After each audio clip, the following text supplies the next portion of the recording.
எல்லாரும் நல்லா இருக்கீங்களா? இன்னைக்கான பதிவு, தவறு செய்துவிட்டோம் என்று தெரிந்தும் அதை ஒப்புக்கொள்ள வெட்கப்படாதே. கண்டிப்பாங்க. வாழ்க்கையில தெரிந்தும் தெரியாமல் தவறுகள் நடக்க தான் செய்யும். அந்த தவறுகளை ஒப்புக்கொள்றதுக்கும் மனசுல ஒரு தில்லு வேணும். தில்லும்பாங்கள்ல, தைரியம் வேணும். துணிச்சல் வேணும் பார்த்துக்கோங்க. அதாவது வந்து நம்ம நம்ம ஒருத்தர்ட்ட ஏதோ ஒருத்தங்களுக்கு தெரியாமல் ஒரு தவறு பண்ணியிருக்கலாம். அந்த தவறை போய் நம்ம நேரடியா அவங்கட்ட போய் மன்னிப்பு கேட்டோன்னு வைங்களேன், அவங்களும் மன்னிப்பாங்க. ஐயோ! வந்து இவ்வளோ தூரம் சொல்லி மன்னிப்பு கேட்குறாங்களே அப்படின்னு சொல்லி அவங்களுக்கும் சந்தோஷமா இருக்கும்.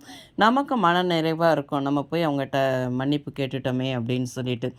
நெறைய பேர் பார்த்தீங்கன்னா, தான் செய்த தவற ஒப்புக்கொள்ளவே மாட்டாங்க. அதுக்கு ஒரு நியாயம் தேடுவாங்க. நியாயம் தேடி, நான் இதனால தான் பண்ணேன், அதனால தான் பண்ணேன், அதான் இப்படி பண்ணேன், அப்படி பண்ணேன்னு ஏதாவது சொல்லி, சொல்லி, சொல்லி அது அவங்கலாம் வந்து பார்த்திங்கன்னா, கோழைகள்.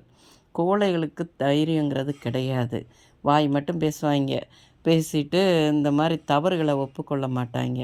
ஆனா, தவறுகளை என்னைக்கு ஒப்புக்கொள்கிறோமோ, அன்னைக்கு தாங்க நம்ம ஒரு உயர்ந்த இடத்தை அடைய முடியும். தவறுகள வந்து நம்ம 2 விதமா பிரிக்கலாம் பார்த்துக்கோங்க.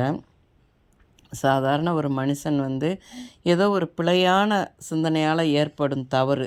இன்னொன்று அலட்சியத்தாலும், எத பத்தி சிந்திக்காதனாலும் ஏற்படும் தவறு. நம்ம எந்த தவறு பண்ணியிருந்தாலும், அதை நல்லா ஆராய்ந்து, தவறுகளை பொதுவா ஆராயுங்கள். ஆராய்ந்து அதில எது சரின்னு